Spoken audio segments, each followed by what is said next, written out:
Murshidabad Baharampur jail, Krishnanagar jail, মালদার জেলে সব থেকে বেশি যুবক কাদের আছে জানেন জেলেতে? মুসলমানদের। হিরোইন পাচার, গাঁজা পাচার, আফিং পাচার, মদ পাচার, সব কেস খেয়ে জেলের ভেতরে ঢুকে আছে।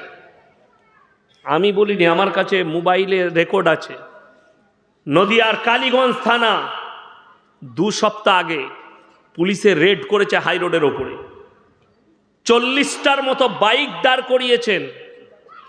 সব দাঁড়াও, চেকিং চলছে। আজকে যেমন আমি গাড়িতে আসছিলাম, 4 হুইলারগুলো চেক চলছিল, কোনো ইনফরমেশন ছিল বিভিন্ন মোড়ে।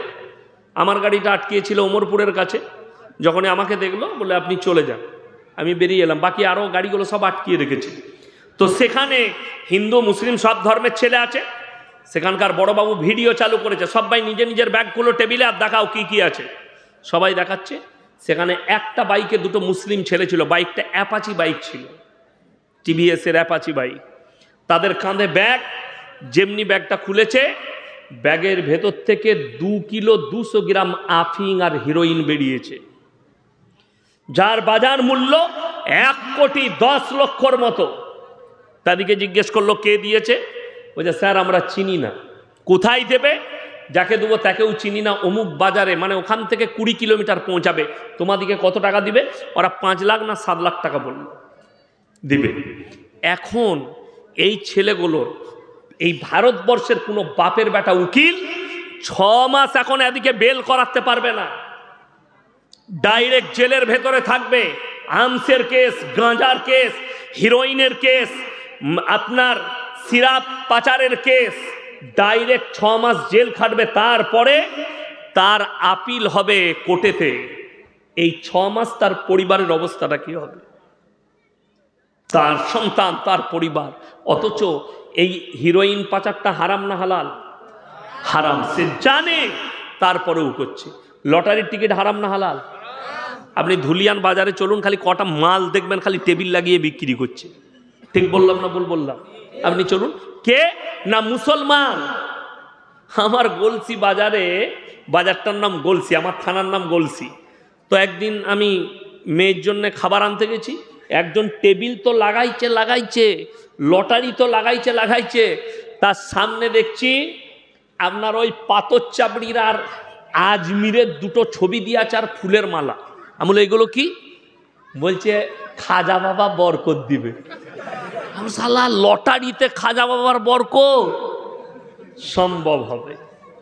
কালকের জলসায় আমাকে প্রশ্ন দিয়েছিল, কালকে কোন বক্তা ছিল জানি না, আমার ঘুম ভাঙলো, আমাকে নিয়ে গেল স্টেজে, আমাকে প্রশ্ন দিয়েছে। আপনার আগে একজন বক্তা বায়ান করেছে, পণ্ডিত মানুষ, বড় আলেম, আল্লাহ জানি না কেন, তিনি বায়ান করেছেন বড় পীর আব্দুল কাদের জিলানির কবরের আশেপাশে 14 একর, কত একর বললাম? 1400 একর, 1400 একর এলাকায় যত কবর আছে কারু কবরে আযাব হবে না।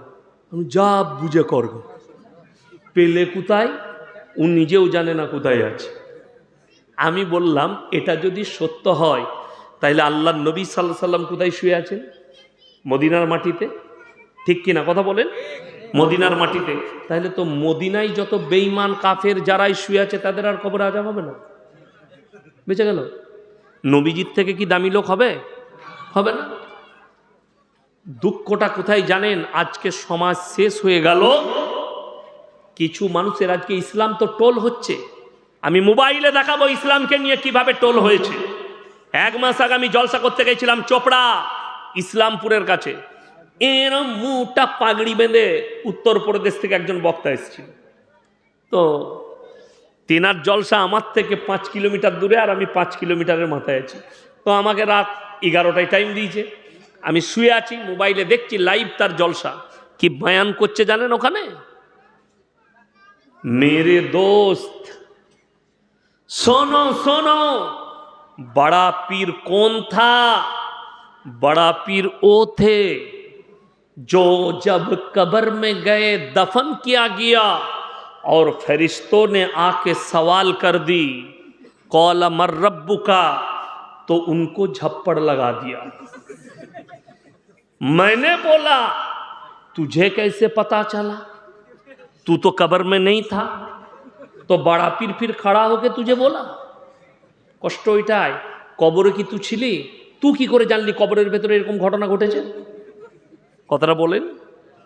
কষ্টর বিষয় হচ্ছে সেখানে দেখলাম একজন অমুসলিম ভাই টোল করেছে। কি লিখেছে জানেন? इनका धर्म भी पूरे झूठ से भरा हुआ है। मैंने बोला ये इस्लाम नहीं है और तुम मौलवी भी नहीं पहचानते हो। बोले ये कौन है? আমাকে লিখছে, আমি লিখলাম ये तो जलेबी वाला हुजूर है, ये जलेबी ज़्यादा पसंद करते हैं।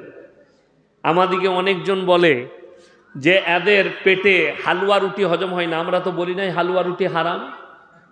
কে বললে হালুয়া রুটি হারাম? শবে বরাতে করলে ওটি চলবে না। তুমি শবে বরাতে খাও, আমরা আল্লাহর কৃপায় যখন মন যাই তখন খাই।